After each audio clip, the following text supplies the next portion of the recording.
talked about the desperation before game 2 on Tuesday. Just how does that carry over into tonight? Well, I think anytime that you're a win or go home situation, there's desperation.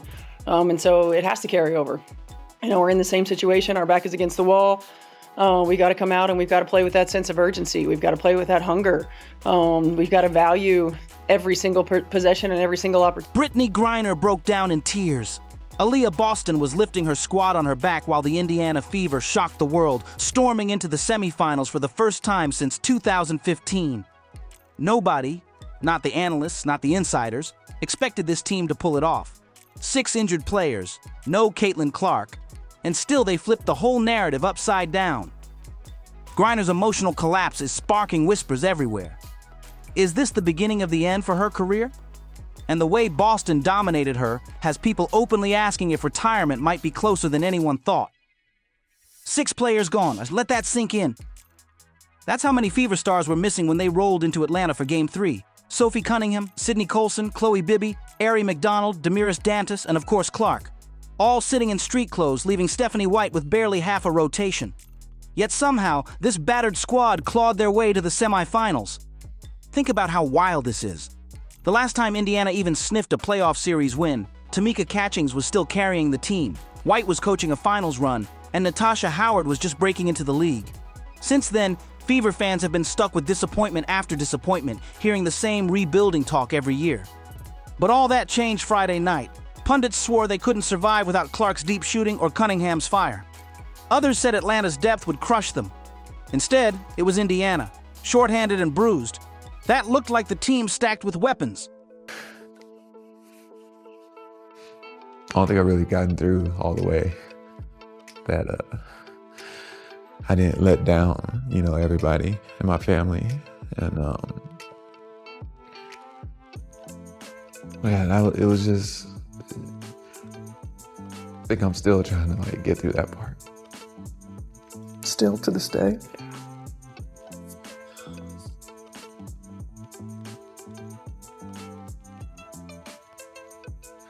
I try to give myself grace. Everybody says give yourself grace. It's so hard for me to do that. At the end of the day, it's my fault, and I let everybody down. Inside Gateway Center Arena, the vibe was electric and messy at the same time. The building was split, but by the second half, Fever fans were so loud you could barely hear the Dream Zone crowd. It didn't even feel like an away game. It felt like Indiana had stolen Atlanta's house in the middle of an elimination war. That energy carried the Fever down the stretch, and don't forget, the injured stars fed into it too. Clark was hyping from the bench like a floor general without a jersey. Cunningham turned into a fiery assistant coach, barking orders and clapping after every big play. Even Bibby was in every single huddle, making her presence felt. The Fever had a 6th man, even when half their squad couldn't play. But here's where it gets personal. This win hit deep. For Aliyah Boston, it's her first playoff series triumph. For Kelsey Mitchell, the same. And for Lexi Hull, who fought and hustled her way into minutes, it's proof her grind paid off. Every single player left fingerprints on this win, but for those names, it was pure validation. And after the mess of games 1 and 2, this felt overdue. Fans across the league were raging about the refs, blown calls, late whistles, total chaos. But Indiana didn't let that derail them. In Game 3, they slammed the door shut and never looked back. Atlanta was supposed to have the edge. Healthier roster, home court, all the so-called advantages. Fever are heading to the semifinals of the WNBA for the first time in 10 years. Kelsey Mitchell said, all that we've got, and we have all that we need, cobbling together this roster, and here they are, about to be in the Final Four. What you thought was impossible is possible. A team that has been devastated by injury, rallying on the road one more time. But Indiana answered with grit, unity, and just enough playmaking when it mattered most. And when the dream crumbled in those final minutes, resilience carried the day, setting up the explosive showdown between Aliyah Boston and Brittney Griner. This felt like a straight-up changing of the guard in the paint. So why was Brittney Griner stuck on the bench for most of an elimination game? That's what had fans stunned. For years, she was the name you circled in the playoffs. The big who terrified defenses, the one who could flip a game with a block or a hook shot out of nowhere. But in this series, especially Game 3, she wasn't even trusted to close. That alone screams how fast the tide has turned. Griner built her whole legacy on overpowering opponents down low. The length, the quick first step, the shot-blocking instincts, she was a force on both ends. Double-doubles used to come so easy for her in the postseason it barely looked like she broke a sweat. Yet none of that showed up against Indiana. She couldn't get buckets inside, she looked heavy on her feet in rotations, and suddenly the Dream couldn't even count on her defense to hide their flaws. Now, Mitchell's been quiet for a while. Not anymore. Jordan Canada with another assist. A big bounce-back night for her. Mitchell dribbles behind the line to take the three. Howard with the one-handed rebound. Instead of being the rock, she became the weak link. Meanwhile, Aliyah Boston looked like everything Griner once was. Dominant, explosive, untouchable in the clutch. Boston's stat line was monster. 14 points, 12 boards, 6 dimes. But it wasn't just the box score, it was her timing. With the clock ticking down, she muscled inside, nailed the go-ahead layup with just 7.4 seconds left, and left Atlanta with no answer. That one bucket didn't just seal the series, it flipped Griner's whole career highlight reel upside down. Boston didn't chase blocks or gamble wild, she played smart and ruthless. She shoved Griner off her sweet spots, cut off her angles, and forced those awkward fadeaways. Especially considering the officiating drama from earlier games. Every time Griner tried to back her down, Boston held her ground like a wall. Suddenly, shots that once felt automatic clanked out, and by the third quarter, you could see the frustration boiling over. There's a massive difference between losing to pure talent and losing because someone stripped away your comfort zone. Boston gave her nothing. Not space, not rhythm, not relief. And the stats make it ugly. Griner's playoff resume once screamed dominance. Double digits, high efficiency, heavy minutes, year after year. But in this series, she crashed to career lows. 2 points and 2 rebounds in one game, barely showing up on the box score, then losing crunch time minutes in an elimination fight. Meanwhile, Boston's stat line was the total opposite. Buckets, boards, and even 6 assists, creating like a guard while still running the paint. Mitchell, a little bit too strong. Boy, we got some stuff going on here between Aliyah Boston and Bree Jones, who ended up on the deck.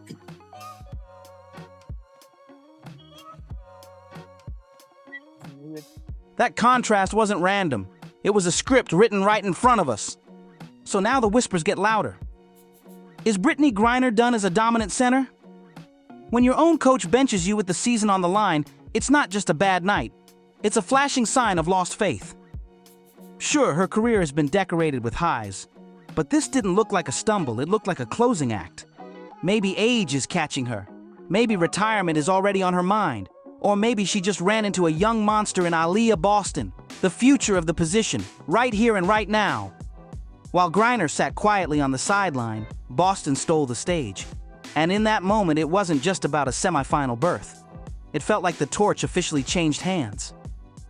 The old standard faded into the background, the new standard rose up, and nobody watching could deny what just went down. But here's the twist. This wasn't just about Aliyah Boston stealing the stage. Indiana needed way more than one hero to finish the job. It took Kelsey Mitchell slashing to the rim, Lexi Hull grinding for every hustle play, Odyssey Sims running the offense, and role players stepping up exactly when their number was called. That's the real reason Indiana is still breathing in the postseason. Think about it. 6 rotation players gone. That's not just bad luck. That's your whole game plan ripped to pieces. Of the signees because of injuries in the game. As we approach a minute to go, Aerial Powers in. The bench. All the injured players to not just cheerlead, but also to give advice to all the newbies. Big block by Powers. And somehow this squad still delivered one of their most complete wins of the year. If it wasn't Caitlin Clark and it wasn't the usual firepower off the bench, then who decided this game? The answer, Mitchell. Kelsey Mitchell came out blazing.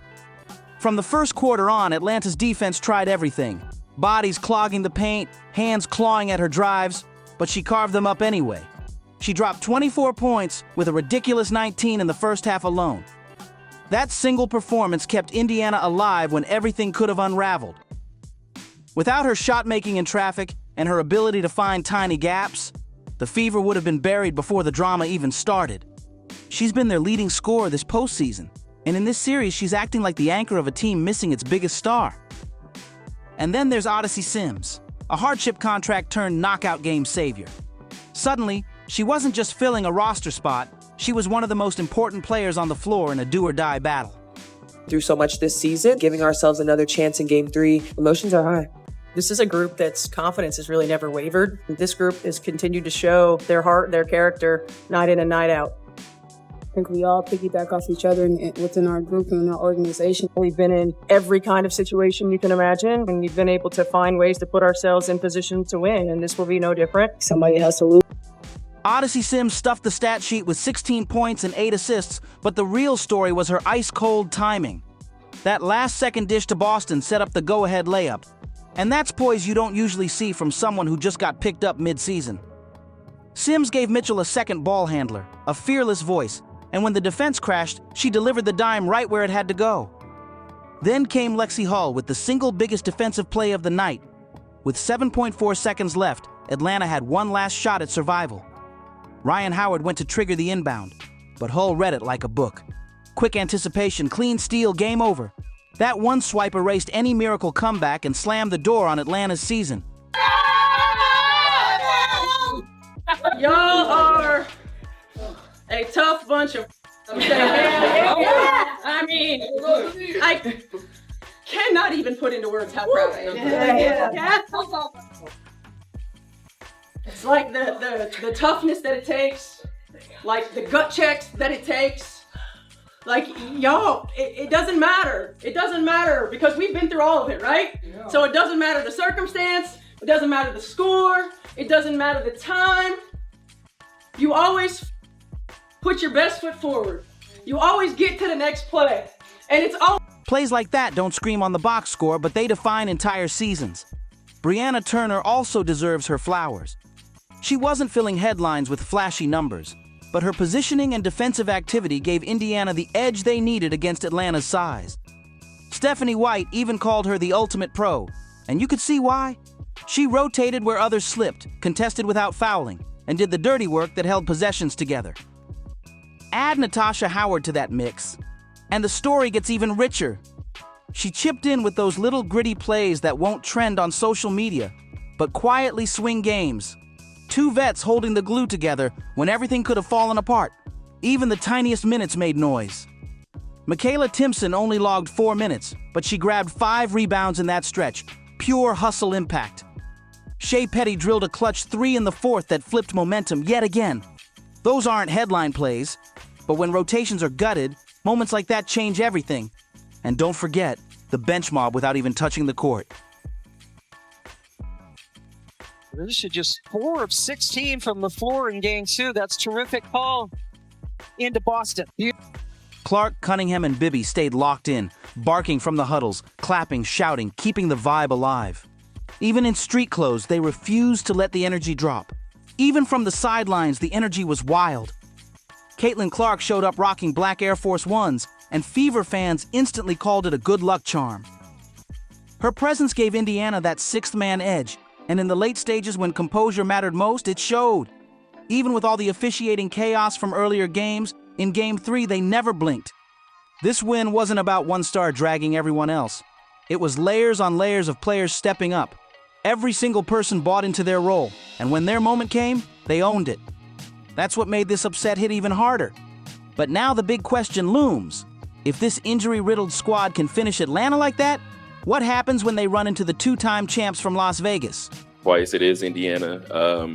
Dropped 2 of the 3 games to them this year, but you haven't seen them since late July. What excites you about that matchup? That they haven't seen the releases yet. They caught us when we were a bit in turmoil. Not only that, they whooped us one of those stretches. So, you know what? We'll buckle in, hone in where we can, and take care of business. Beating the Dream without half their roster was jaw-dropping, but Vegas is a whole different beast. Indiana's reward for their first playoff series win in nearly a decade is a head-on collision with the league's powerhouse. We're talking the Las Vegas Aces, the team that's been running this league. They're led by A'ja Wilson, who people are already calling one of the greatest forwards ever. Add Jackie Young, Chelsea Gray, and Kelsey Plum, and you've got a lineup that doesn't choke in big moments. They thrive in them. Meanwhile, Indiana is patched together with tape and grit. Clark's still sidelined, vets are hurt, and rotations are razor thin. Vegas, on the other hand, is fully loaded, stacked at every position, and battle-tested. Just last week, they survived a war with Seattle, with Wilson dropping 38 and Jackie Young hitting a dagger game winner with 12 seconds left. That's exactly what Indiana is stepping into. A monster team that thrives in crunch time and walks in expecting to win. Each with 2. Mitchell over the Boston screen. And that was tough, her hands. But going back to that ball screen here, little movement in the first part of that screen by Aliyah Boston. Mitchell, man. Aliyah Boston has been sensational, but now comes her toughest exam yet. A'ja Wilson isn't just a scoring machine. She's a two-way force, guarding multiple spots while still owning the boards. Boston will need every ounce of her strength and discipline to survive that battle. The paint isn't only about points, it's about control. Whoever owns that space will probably decide the whole series. But Indiana's other test is tactical. When the Fever move the ball cleanly, they create open looks and punish in transition. But against Vegas, every slip, every turnover instantly flips into easy buckets the other way. That's where Kelsey Mitchell's shot-making becomes life or death. Empty trips aren't an option against one of the deadliest offenses in basketball. And Odyssey Sims? She's about to be thrown into the fire too. As the secondary playmaker, she'll be facing rotations quicker, sharper, and nastier than anything Atlanta could throw at her. Vegas doesn't just defend, they smother. They haven't seen the real aces yet. That line wasn't just talk, and it was a shot fired. Vegas is daring Indiana to prove that their resilience wasn't just a one-round fluke.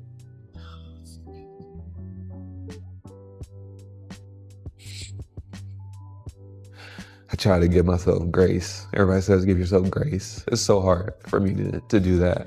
At the end of the day, it's my fault, and I let everybody down. This series will reveal everything. Either Indiana's really building something sustainable, or heart alone won't be enough against proven champs.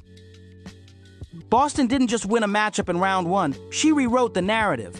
Where Brittney Griner once ruled the paint, Boston stormed in and claimed it as hers. That performance wasn't just personal, it was a turning point for her rise and for the Fever's new identity as a team that refuses to crack under pressure. This is the moment Indiana's underdog story collides with the league's dynasty. The Fever limped into these playoffs missing half their roster, but somehow they clawed their way to the semifinals. Now they're walking into the Lions' den against the Las Vegas Aces, a team built to crush dreams. Vegas has the stars, the banners, the swagger. A'ja Wilson is already being whispered about as one of the greatest forwards ever. Jackie Young is in her prime, Chelsea Gray is a proven closer, and Kelsey Plum can torch you from deep the second you blink.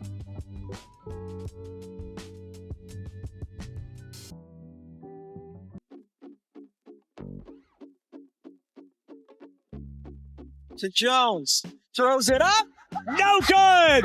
Game over, and the Fever are moving on! This is a roster that doesn't just win games, they expect to bury you. But here's the twist. Indiana has nothing to lose. Nobody believed they'd survive Atlanta with Caitlin Clark, Sophie Cunningham, and half their bench out. And yet here they are, standing tall, led by Aliyah Boston, who just ripped the spotlight away from Brittney Griner and flipped the paint battle on its head. That kind of fearlessness travels even into Vegas. For Kelsey Mitchell, this is her proving ground. She's been their offensive lifeline all postseason, carving through defenses and hitting clutch shots. Against the Aces, her margin for error vanishes. Every possession matters. And Odyssey Sims, once a hardship pickup, is suddenly trusted as the steady hand to keep Indiana alive against the fastest, nastiest rotations in the league. Indiana isn't built on star power right now. They're built on grit, chemistry, and survival. Every player, every minute counts. Lexi Hull stealing inbounds, Shea Petty hitting a dagger 3, Michaela Timpson yanking down rebounds in 4 minutes. These are the plays that turn doubters into believers. So what happens when Hart crashes into history? Can Boston really hold her ground against Wilson, the face of a dynasty? Can Indiana's patched-together lineup punch above its weight one more time? The Aces are waiting to crush them, but the Fever have already shown they won't die quietly. This series isn't just basketball, it's David versus Goliath, and the whole world is about to watch who blinks first. What makes this run impossible to ignore is how shorthanded Indiana really was.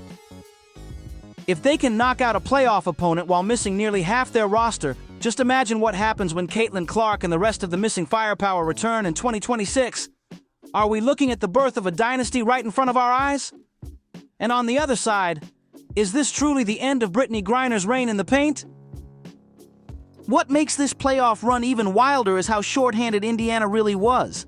If they can take down Atlanta missing nearly half their roster, what happens when Caitlin Clark and the rest of the reinforcements return in 2026? Are heading to the semifinals. Driving to the foul line and the paint, lays it in. Sims crossover left to right, gets into the paint, layup, good.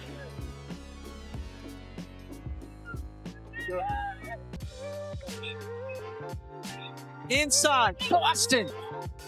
Are we witnessing the birth of a dynasty before our eyes? And on the flip side, did we just watch the end of Brittney Griner's dominance in the paint? That question is about to shake the league for months.